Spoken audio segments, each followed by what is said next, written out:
प्राणों से प्यारे विद्यार्थियों, साथियों, आज हम चर्चा करेंगे अरस्तू का दास्ता का सिद्धांत। अरस्तू का दास्ता संबंधी सिद्धांत, लेक्चर नंबर 61। डियर स्टूडेंट्स, अरस्तू के सिद्धांतों की बात की जाती है तो एग्जाम की दृष्टि से अरस्तू का दास्ता का सिद्धांत बहुत ही महत्वपूर्ण है। दास्ता के सिद्धांत के ऊपर अनेकों प्रश्न पूछे जाते हैं और स्नातक स्तर, स्नातकोत्तर स्तर की परीक्षाओं में तो अरस्तू का दास्ता संबंधी सिद्धांत निश्चित रूप में पूछा जाता है। तो आज हम आपको अरस्तू का दास्ता संबंधी सिद्धांत समझाएंगे। अरस्तू की दास्ता के सिद्धांत के ऊपर हम 2 लेक्चर अपलोड करेंगे। एक तो लेक्चर नंबर 61 होगा, एक लेक्चर नंबर 61 पार्ट 1 होगा। क्यों? क्योंकि अरस्तू के सिद्धांत की आलोचना भी जरूरी है, अर्थात अरस्तू के दास्ता के सिद्धांत की आलोचना भी आपको समझाएंगे। आज हम आलोचना नहीं ले रहे हैं, केवल अरस्तू के दास्ता के सिद्धांत का अर्थ, प्रकृति और औचित्य की चर्चा करेंगे। बेटा, डेफिनेटली देखा जाए तो जब अरस्तू की दास्ता के सिद्धांत की बात आती है तो इसमें जो सबसे महत्वपूर्ण बात है समझने की वो ये है कि बेटा, अरस्तू के समय में दास प्रथा यूनानी समाज का आधार थी। यूनानी सभ्यता, यूनान की सामाजिक व्यवस्था, आर्थिक व्यवस्था और राजनीतिक व्यवस्था का आधार थी दास प्रथा। अब जब यूनानी सभ्यता का आधार थी, यूनानी संस्कृति का आधार थी दास प्रथा है, यूनान की सामाजिक व्यवस्था, आर्थिक व्यवस्था, राजनीतिक व्यवस्था का आधार थी दास प्रथा, तो ऐसी स्थिति में अरस्तू दास प्रथा को समाप्त कर यूनान की सभ्यता, यूनान की सामाजिक, आर्थिक, राजनीतिक व्यवस्था का विनाश नहीं करना चाहता था।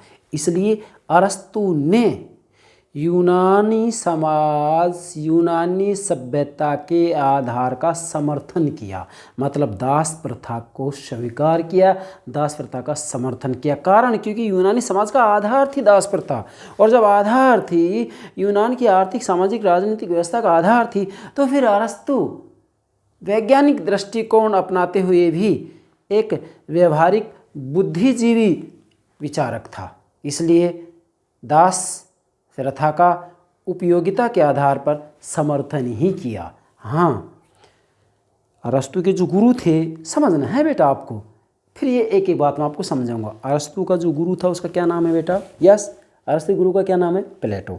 प्लेटो किसका जनक कहलाता है? प्लेटो राजनीति दर्शन का, राजनीति सिद्धांत का जनक कहलाता है, और अरस्तू राजनीति विज्ञान का जनक कहलाता है। तो डेफिनेटली जो अरस्तू के गुरु प्लेटो थे, प्लेटो ने अपनी रचना रिपब्लिक के अंतर्गत दास प्रथा के बारे में कुछ नहीं कहा। मतलब रिपब्लिक में दास्ता के बारे में प्लेटो चुप रहता है, लेकिन प्लेटो की अंतिम रचना द लॉज, कानून, इसके अंतर्गत प्लेटो ने दास्ता का समर्थन किया है। ये आपको ध्यान में रखना है। और प्लेटो की अंतिम रचना द लॉज है, और जहाँ प्लेटो के विचार समाप्त होते हैं वहीं से अरस्तू के विचार शुरू होते हैं। इसलिए अरस्तू ने दास्ता का समर्थन किया है, ये आपको ध्यान में रखना है। अब हम एक एक बात को समझेंगे कि दास्ता है क्या, दास्ता की प्रकृति क्या है, दास्ता का औचित्य क्या है, मतलब दास प्रथा का समर्थन किन तर्कों के आधार पर अरस्तू ने किया है, ये सारी बातें हम समझेंगे। अब देखो बेटा, यहाँ मैंने वो सब बातें नोट की हैं जिनको समझने के बाद में दास्ता संबंधी सिद्धांत के बारे में कैसा भी प्रश्न पूछा जाए आपका आंसर गलत हो ही नहीं सकता। इन सब की मैं एक एक करके व्याख्या करूंगा।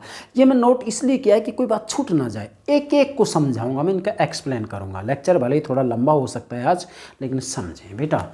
सबसे पहले तो आप ये समझेंगे कि हम दास्ता संबंधी सिद्धांत समझ रहे हैं तो अरस्तू ने बड़ा अच्छा सादृश्य दिया है। यहाँ क्या कह रहे हैं अरस्तू, समझेंगे। जिस प्रकार वीणा आपने बजाई होगी, जिस प्रकार वीणा आदि वाद्य यंत्र है वीणा, जिस प्रकार वीणा आदि वाद्य यंत्रों की सहायता के बिना उत्तम संगीत उत्पन्न नहीं हो सकता। मतलब वीणा जैसे वाद्य यंत्रों की सहायता के बिना उत्तम संगीत उत्पन्न हो ही नहीं सकता, उत्पन्न नहीं हो सकता। उसी प्रकार दासों के बिना स्वामी के उत्तम जीवन का तथा बौद्धिक एवं नैतिक गुणों का विकास संभव नहीं है। मतलब जैसे उत्तम संगीत बिना वीणा जैसे वाद्य यंत्रों की उत्पन्न नहीं हो सकता, उसी ही प्रकार दासों के बिना नौकरों के बिना स्वामी के उत्तम जीवन का तथा बौद्धिक एवं नैतिक गुणों का विकास संभव नहीं है। इसलिए स्वामी के बौद्धिक नैतिक गुणों का विकास हो, इसके लिए अरस्तु ने दासता का समर्थन किया है। अब ये दासता है क्या, इसको भी समझना है हमें, लेकिन क्रम से बढ़ेंगे आगे। तो ये अरस्तु का व्याख्यान से इसको नोट करेंगे। इसमें देखा जाए तो ये सब बातें समाहित हो जाती हैं। हम इसके आधार पर ही सारी बातें एक्सप्लेन करेंगे। चलिए बेटा, अब इसकी पृष्ठभूमि बनाएं। सबसे पहले तो बेटा, अरस्तु कहाँ के थे? यूनान के। और यूनान में भी किस नगर राज्य के थे? एथेंस के। एथेंस और स्पार्टा, ये दो नगर राज्य सबसे महत्वपूर्ण हैं यूनान के। अब अरस्तु एथेंस का जन्मजात नागरिक था। तो डेफिनेटली ये देखा जाए कि भी उस समय यूनानी समाज के अंतर्गत दासता के बारे में क्या विचार थे। तो देखें, यूनानी समाज का आधार दास प्रथा रही है। अर्थात वास्तव में देखा जाए तो जो यूनानी समाज है, यूनान जो नगर राज्य हैं, यूनान की जो समाज व्यवस्था है, अर्थव्यवस्था है, राजनीतिक व्यवस्था है, उसका आधार दास प्रथा रही है। मतलब यूनानी समाज का आधार दास प्रथा रही है। यूनानी समाज का मतलब समाज व्यवस्था, सोशल सिस्टम है, इकोनॉमिक सिस्टम, पॉलिटिकल सिस्टम, तो राजनीतिक व्यवस्था, सामाजिक व्यवस्था, अर्थव्यवस्था, इन सब का आधार जो है अरस्तु के समय में दास प्रथा थी। अतः अब अरस्तु नहीं चाहता था कि भाई यूनानी समाज के आधार को समाप्त कर दिया जाए। आधार ही समाप्त हो जाएगा तो समाज व्यवस्था चरमरा जाएगी, अर्थव्यवस्था चरमरा जाएगी, है, राजनीतिक व्यवस्था चरमरा जाएगी। मतलब political system, economic system, social system तीनों धराशायी हो जाएंगे। इसलिए अरस्तु ने दासता का समर्थन किया है। नगर राज्यों की विशेषता, मतलब वास्तव में देखा जाए तो अरस्तु के समय में यूनान में नगर राज्य थे, जैसे एथेंस और स्पार्टा सबसे महत्वपूर्ण नगर राज्य। तो नगर राज्यों की प्रमुख विशेषता और आवश्यकता थी दासता। क्या? यूनानी नगर राज्यों की प्रमुख विशेषता थी दासता, यूनानी नगर राज्यों की प्रमुख आवश्यकता थी दासता। क्यों? क्योंकि दासों के बिना स्वामी के, जैसे मैंने शुरू में बताया, स्वामी के उत्तम जीवन तथा बौद्धिक एवं नैतिक गुणों के विकास की संभावना हो ही नहीं सकती। इसलिए स्वामी के बौद्धिक नैतिक गुणों का विकास हो, इस आधार पर अरस्तु ने दासता का समर्थन किया। ठीक है, तो ये पॉइंट्स नोट करेंगे। नेक्स्ट, नंबर 1, नंबर 2 बात, तथ्य। प्लेटो अपनी रचना रिपब्लिक में, बेटा एक बात की व्याख्या हमें बहुत गंभीरता से करनी है। मेरा लक्ष्य है आपको राजनीति विज्ञान समझाना। प्लेटो ने अपनी विश्व प्रसिद्ध रचना रिपब्लिक का हिंदी अर्थ क्या होता है बेटा? आदर्श नगर राज्य व्यवस्था। अपनी रचना रिपब्लिक में दासता के बारे में कुछ नहीं कहा, मौन रहे हैं, चुप रहे हैं। रिपब्लिक के अंतर्गत जो है प्लेटो दासता के बारे में बिल्कुल चुप हैं, मौन है, कुछ नहीं कहते। लेकिन प्लेटो ने अपनी अंतिम रचना लॉज में दासता को मान्यता देता है, दासता को मान्यता दी है, दासता को स्वीकार किया है। और इसके बाद में जो सोफिस्ट विचारक हैं, सोफिस्ट विचारकों के विचारों को मैं समझा चुका हूँ, इसी सीरीज में प्लेलिस्ट में देख सकते हैं। सोफिस्ट दास प्रथा को समाप्त करना चाहते हैं, मतलब जो सोफिस्ट हैं वो दास प्रथा को समाप्त करना चाहते हैं। जैसे कि एलिस डेमस तथा एंटीफोन, ये 2 सोफिस्ट हैं। ये कह रहे हैं कि ईश्वर ने सबको स्वतंत्र बनाया है और प्रकृति ने किसी भी व्यक्ति को दास नहीं बनाया। मतलब ये जो सोफिस्ट है कहते हैं कि नहीं, गलत बात है, ईश्वर ने सबको स्वतंत्र बनाया है और जो है प्रकृति ने किसी व्यक्ति को किसी का दास नहीं बनाया। मतलब सोफिस्ट जो है दासता को समाप्त करना चाहते हैं, दास प्रथा को समाप्त करना चाहते हैं। लेकिन अरस्तु ने इसका समर्थन किया है। आगे बढ़ते हैं। अरस्तु वैज्ञानिक दृष्टिकोण और वैज्ञानिक अध्ययन का प्रवर्तक था। अब जरा समझें, जो अरस्तु हैं वो वैज्ञानिक दृष्टिकोण और वैज्ञानिक अध्ययन का प्रवर्तक था, सत्य है, लेकिन साथ ही एक व्यवहारिक बुद्धिजीवी भी था। एक व्यवहारिक बुद्धिजीवी था और व्यवहारिक बुद्धिजीवी होने के नाते अतः दास प्रथा के औचित्य का प्रतिपादन किया। मतलब व्यवहारिक बुद्धिजीवी होने के कारण अरस्तु ने दास प्रथा के औचित्य का प्रतिपादन किया, अर्थात दास प्रथा का समर्थन किया व्यवहारिक बुद्धिजीवी होने के कारण। क्योंकि अरस्तु को पता था कि यूनानी समाज का, जैसे मैंने शुरू में बताया, यूनानी समाज का आधार दास प्रथा है। और यदि यूनानी समाज का आधार दास प्रथा है, यूनानी सभ्यता का आधार दास प्रथा है, यूनान की समाज व्यवस्था, अर्थव्यवस्था, राजनीतिक व्यवस्था का आधार दास प्रथा है, तो दास प्रथा को समाप्त करने का मतलब है यूनान की समाज व्यवस्था, अर्थव्यवस्था और राजनीतिक व्यवस्था का विनाश करना। और ये अरस्तु कैसे कर सकता है? इसलिए अरस्तु ने दासता का समर्थन किया है। इसके बाद में हम आगे बढ़ते हैं, पॉइंट्स नंबर 3, यूनानी दासता का स्वरूप क्या है? मतलब यूनान के अंतर्गत जो दासता थी इसका स्वरूप क्या है? तो क्या कहते हैं यहाँ पर, ये अरस्तु के मस्तिष्क में एटिक जैसे नगर राज्यों में दासों की स्थिति थी। अब ज़रा देखिएगा, मतलब अरस्तु के दिमाग में, अरस्तु के मस्तिष्क में एटिक जैसे, एटिक एक नगर राज्य है, जैसे एथेंस और स्पार्टा है, ऐसे ही ये एटिक भी एक नगर राज्य, एटिक जैसे नगर राज्यों में दासों की स्थिति थी। दासों की स्थिति मतलब एटिक नगर राज्य में दासों की जो स्थिति थी वो स्थिति अरस्तु के मस्तिष्क में थी कि भी जो ये दास हैं इनकी ये स्थिति। मतलब अरस्तु दासों के बारे में ये नहीं कहता है कि भी दासों का शोषण किया जाए, अत्याचार किया जाए, उनको पीड़ित किया जाए, नहीं। आधुनिक समय में जैसे हमारे जो नौकर होते हैं, जो मजदूर होते हैं, जो श्रमिक होते हैं, इनकी तरह ही अरस्तु इनको दास कहता है। अरस्तु ने कभी ये नहीं कहा कि दासों का शोषण किया जाए, अरस्तु ने कभी नहीं कहा कि दासों को पीड़ित किया जाए, कभी नहीं की ये बात, बल्कि अरस्तु ने ये कहा कि दासों की स्थिति अच्छी होनी चाहिए। और डेफिनेटली अरस्तु ने तो दासों के बारे में ऐसी बातें कही हैं कि भाई जो दास होते हैं उनके साथ मानवीय व्यवहार किया जाना चाहिए, अमानवीय व्यवहार नहीं किया जाना चाहिए। तो डेफिनेटली दास का मतलब यहाँ पर ये नहीं है कि उसको जो है पीड़ित किया जाए, उसको कष्ट दिया जाए, ऐसा नहीं है। वास्तव में एक नौकर के समान जो है अरस्तु ने दास को माना है। आधुनिक समय में हम नौकर रखते हैं कि नहीं रखते हैं? मैं तो नहीं रखता हूँ, कहाँ रखेंगे? हम तो अपनी एक लेक्चर दे देते हैं और अपने बच्चों का हित करते हैं, बाकी तो अपना काम स्वामी ही करते हैं। चलिए, डॉक्टर टेलर हैं, इन्होंने कहा है कि अरस्तु जिन दासों की चर्चा करता है वे पारिवारिक नौकर, सर्वेंट, पारिवारिक नौकर और छोटे छोटे व्यवसायों में मजदूरी करने वाले श्रमिक जैसे लोग हैं। मतलब डॉक्टर टेलर ने कहा है कि भाई अरस्तु जिन दासों की चर्चा करता है, अरस्तु ने जिन दासों की चर्चा की है वे पारिवारिक नौकर, परिवार के नौकर और छोटे छोटे व्यवसाय में मजदूर करने वाले श्रमिक जैसे लोग हैं। मतलब ये मजदूरी करने वाले श्रमिक हैं, है ना, और जो पारिवारिक नौकर हैं इनकी तरह ही अरस्तु ने दास को माना है। दास के किसी भी रूप में वो एक पीड़ित नहीं करते हैं, पीड़ित नहीं मानते, दास के शोषण की बात नहीं करते हैं।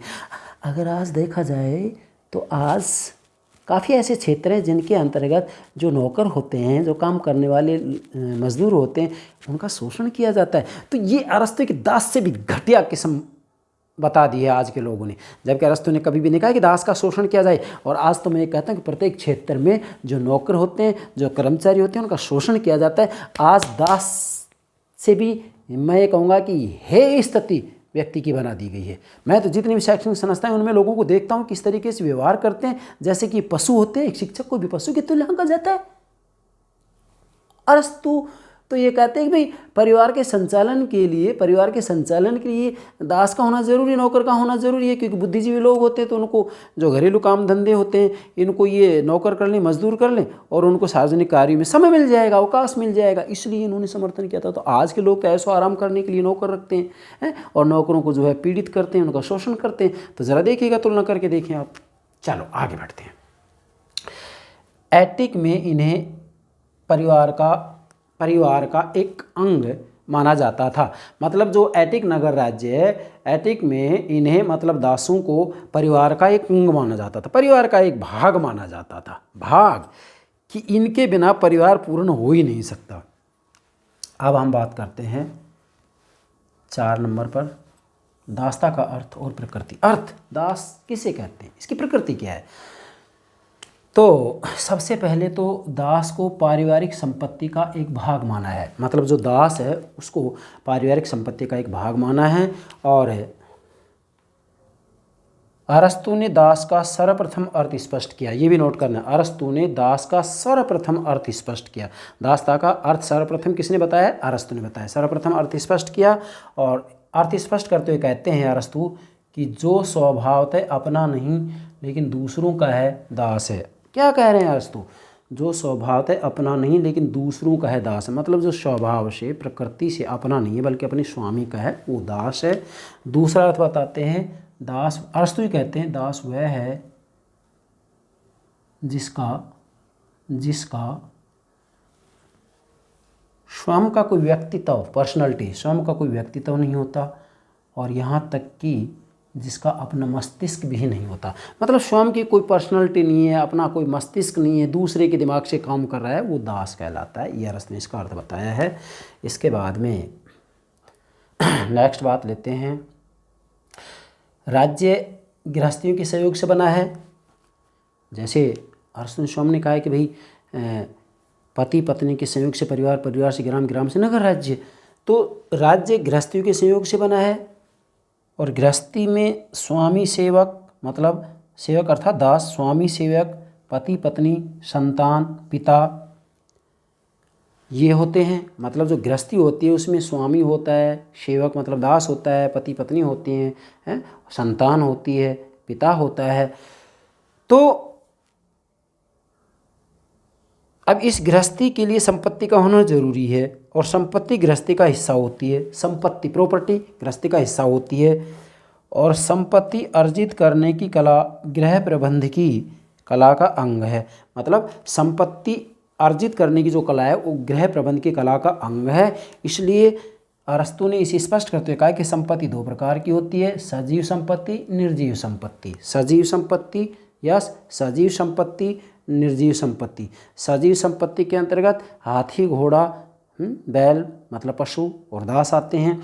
और निर्जीव के अंतर्गत जैसे जो है आपकी सारी अचल संपत्ति आ जाएगी, है ना, जैसे सोना, चांदी, मकान, खेत आदि इसके अंतर्गत आते हैं। और अरस्तु कहते हैं कि संपत्ति वास्तव में सजीव और निर्जीव उपकरणों का समूह है। संपत्ति की परिभाषा दे, संपत्ति क्या है? संपत्ति वास्तव में सजीव और निर्जीव उपकरणों का समूह है। दास संपत्ति का सजीव उपकरण है, सजीव उपकरण है। जिस प्रकार कुछ उपकरण अन्य उपकरणों में अग्रणी होते हैं, उसी ही प्रकार स्वामी दासों से अग्रणी है। ठीक है। नेक्स्ट, अरस्तु ने दास को मनुष्यों की श्रेणी में न रखकर उपकरणों की श्रेणी में रखा है। मतलब दास को इन्होंने उपकरणों की श्रेणी में रखा है और दास परिवार की संपत्ति है, उसका उपकरण है। लेकिन यहाँ अरस्तु के इस विचार की हम आलोचना कर सकते हैं कि दास भी तो मनुष्य, और मनुष्य कभी किसी का उपकरण नहीं हो सकता, मनुष्य कभी किसी की संपत्ति नहीं हो सकती। जैसा कि आगे चलकर कि इमैनुएल कांट ने कहा है, मनुष्य होने के नाते अपने आप में सम्मान के योग्य है, मनुष्य होने के नाते अपने आप में साध्य है, इसलिए मनुष्य को किसी का साधन नहीं बनाया जा सकता। मनुष्य है इसलिए सम्मान के योग्य है, मनुष्य है इसलिए अपने आप में साध्य है। ये किसी का साधन नहीं है, ये किसी का उपकरण नहीं है। जबकि अरस्तु ने तो दास मनुष्य ही तो है, इसको उपकरण बना दिया है, संपत्ति बना दी है, साधन बना दिया है। तो अरस्तु के इस विचार की हम आलोचना जरूर कर सकते हैं। चलिए, अब अरस्तु के यहाँ पर हमने दासता का अर्थ लिया है, दूसरा है इसकी प्रकृति। दासता की प्रकृति की बात करते हैं तो अरस्तु ने इसकी प्रकृति के बारे में 3 बातें कही हैं। नंबर 1, जो व्यक्ति अपनी प्रकृति से स्वयं अपना नहीं, जो व्यक्ति अपनी प्रकृति से स्वयं अपना नहीं बल्कि दूसरे का है, फिर भी मनुष्य ही है, वह स्वभावतः दास है। एक दूसरा, वह व्यक्ति जो मनुष्य होते हैं भी संपत्ति की एक वस्तु है और दूसरे के अधीन रहता है, दास है। तीसरा, संपत्ति की वस्तु जो कार्य का उपकरण है और जिसे संपत्ति के स्वामी से पृथक किया जा सकता है दास है। तो अरस्तु ने जो है दासता की 3 प्रकृतियाँ बताई हैं, इन तीनों को नोट कर लेंगे। इसके बाद में हम दासता का औचित्य की बात करेंगे। दासता का औचित्य अर्थात अरस्तु ने किन तर्कों के आधार पर दासता का समर्थन किया है। एक विद्वान है फोस्टर ने कहा है कि यथार्थ में अरस्तु उपयोगिता के आधार पर दासता के औचित्य का प्रतिपादन करता है। मतलब अरस्तु ने दासों की उपयोगिता स्वीकार की कि दासता की उपयोगिता है। क्यों? क्योंकि अरस्तु के समय में यूनानी समाज का आधार दासता थी। अरस्तु के समय में समाज व्यवस्था, अर्थव्यवस्था, राजनीतिक व्यवस्था का आधार दास प्रथा थी। तो उपयोगिता के आधार पर जो है इन्होंने इसका समर्थन किया। बारकर कहते हैं कि अरस्तु की दासता की धारणा तथ्यों के निष्पक्ष अवलोकन से प्राप्त होने वाले निष्कर्षों की उपेक्षा आवश्यकता के औचित्य पर आधारित है। अर्थात जो बारकर वो भी कहते हैं कि दासता की जो औचित्यता है उसकी आवश्यकता के आधार पर है। क्यों? क्योंकि जैसे मैंने प्रारंभ में आपको बता दिया है, ये प्रारंभ में ये रहा कि स्वामी के बौद्धिक और नैतिक गुणों का विकास दासता के बिना संभव है ही नहीं। अब अरस्तु ने दासता के औचित्य को इन 7 विधियों के आधार पर स्पष्ट किया कि दासता का क्या औचित्य है। नंबर 1, दासता प्राकृतिक है। अरस्तु दासता का औचित्य स्पष्ट करते हुए कहते हैं कि दासता प्राकृतिक है, दासता स्वाभाविक है। कैसे? अरस्तु कहते हैं कि ये प्रकृति का नियम है। समझना है इसको। प्रकृति का नियम है कि उत्कृष्ट निकृष्ट पर शासन करता है। क्या? उत्कृष्ट निकृष्ट पर शासन करता है। तो स्वामी उत्कृष्ट है, दास निकृष्ट है, इसलिए स्वामी दास पर शासन करता है। जैसे आत्मा शरीर, तो आत्मा उत्कृष्ट है, शरीर निकृष्ट है, इसलिए शरीर पर आत्मा शासन करती है। ठीक है? तो दासता एक प्राकृतिक बात है क्योंकि उत्कृष्ट निकृष्ट पर शासन करता है। ये तो स्वामी और सेवक की बात आती है, सेवक मतलब दास की बात आती है। डेफिनेटली इसमें उत्कृष्ट कौन है? स्वामी है। निकृष्ट कौन है? सेवक दास है, सेवक या दास है। तो सेवक के ऊपर, दास के ऊपर किसका शासन होगा बेटा? स्वामी का होगा ना। कक्षा की बात करते हैं हम, तो कक्षा के अंतर्गत विद्यार्थी हैं, शिक्षक है। तो इनमें उत्कृष्ट कौन है? शिक्षक है। शिक्षक को इनसे ज़्यादा नॉलेज होती है विद्यार्थियों से, है। तो डेफिनेटली विद्यार्थियों को कक्षा में अनुशासन में रहना पड़ता है। अध्यापक का जो है शासन होता है। दूसरा है, और ऐसे कितने उदाहरण दे सकते हैं आप। दास प्रथा दोनों पक्षों के लिए उपयोगी। देखो बेटा, अरस्तु ने दूसरा तर्क दिया है कि दास प्रथा दोनों पक्षों के लिए उपयोगी। मतलब जो दास प्रथा है वो स्वामी के लिए भी और दास के लिए भी उपयोगी है, दोनों पक्षों के लिए उपयोगी है। क्यों है दोनों पक्षों के लिए उपयोगी? क्योंकि स्वामी बुद्धिमान होता है, स्वामी राजकीय कार्य करता है। तो स्वामी सार्वजनिक कार्यों को करे, इसके लिए स्वामी को अवकाश चाहिए तो उसके घरेलू कार्यों को करने वाला कोई व्यक्ति होना चाहिए। तो इन घरेलू कार्यों को कौन करता है बेटा? दास करता है। दास करता है ना। अब दास करता है तो स्वामी को फायदा हुआ इसका कि उसको समय मिल जाएगा। और दास का क्या फ़ायदा है? दास की क्या उपयोगिता है? दास को इसका क्या मतलब फ़ायदा होगा? तो दास का फ़ायदा ये है कि वो स्वामी जैसे बुद्धिमान लोगों के संपर्क में रहेगा, और स्वामी जैसे बुद्धिमान लोगों के संपर्क में रहेगा तो धीरे धीरे दास भी बुद्धिमान बनता चला जाएगा। ये फ़ायदा है, और उसको जो है धीरे धीरे दासता से मुक्ति मिल जाएगी। जैसा कि अरस्तु कहते हैं, जिस प्रकार शिशुओं को माता पिता के, अब सब लिखना है इसको पूरा, मैंने शॉर्ट में लिखा है। अरस्तु कहते हैं कि जिस प्रकार शिशुओं को माता पिता के संरक्षण की आवश्यकता होती है, उसी प्रकार दासों को स्वामी के संरक्षण की आवश्यकता होती है। ठीक है। तीसरा इसका औचित्य दासता नैतिक है। देखो बेटा, अरस्तु ने कहा है कि जो दासता वो नैतिक है। नैतिक क्यों है? क्योंकि स्वामी गुणी होते हैं और दास गुणहीन होते हैं। अब जो दास हैं वो गुणहीन हैं, स्वामी हों गुणी हैं। अब दास जब स्वामी के पास रहेगा, स्वामी गुणी है, तो धीरे धीरे दास भी गुणी हो जाएगा। तो नैतिकता की दृष्टि से भी इसकी उपयोगिता है। चौथा है राष्ट्रीय अर्थव्यवस्था तथा स्थायित्व का अंग। यस, अरस्तु ने कहा है कि जो दासता है वो राष्ट्रीय अर्थव्यवस्था तथा स्थायित्व का अंग है। अर्थात दासता यूनानी समाज की अर्थव्यवस्था का तथा उसके स्थायित्व का अंग है। मतलब जो दास हैं वो अर्थव्यवस्था का आधार है, और अर्थव्यवस्था का आधार है तो क्या दासता का समापन करके, दासता का विनाश करके और उस समय की अर्थव्यवस्था को समाप्त करे अरस्तु? नहीं। इसलिए अरस्तु ने दासता का समर्थन किया कि भाई जो दासता है वो यूनान की जो अर्थव्यवस्था है उसका आधार है। पांचवा है दासता संपूर्ण समाज के हित में। यस, अरस्तु ने कहा कि जो दासता है वो संपूर्ण समाज के हित में। क्यों है संपूर्ण समाज के हित में? क्योंकि डेफिनेटली देखा जाए तो जो स्वामी होते हैं, स्वामी सार्वजनिक कार्यों को करते हैं, स्वामी राजकीय कार्यों को करते हैं। तो ऐसी स्थिति में जब ये सार्वजनिक कार्यों को करते हैं तो स्वामी जो हैं उनको समय चाहिए, अवकाश चाहिए। अवकाश का मतलब आराम करना नहीं है। अवकाश का मतलब ये है कि भाई उनके घरेलू कार्यों को कोई और व्यक्ति करे, जिससे कि वो सार्वजनिक निर्णय सार्वजनिक हित में ले सकें, जनता के हित में ले सकें।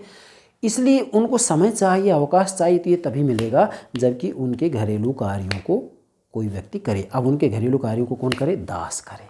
इसलिए स्वामियों को अवकाश मिले, स्वामियों को समय मिले, तो इसके लिए उनके घरेलू कार्यों को दास करेगा। और इसलिए दासता का इन्होंने समर्थन किया कि भाई जो स्वामी हैं उनको दास जब घरेलू कार्यों को कर लेंगे तो पूरा समय मिल जाएगा। कुछ सार्वजनिक निर्णय जब वो लेंगे तो जनहित में ही लेंगे।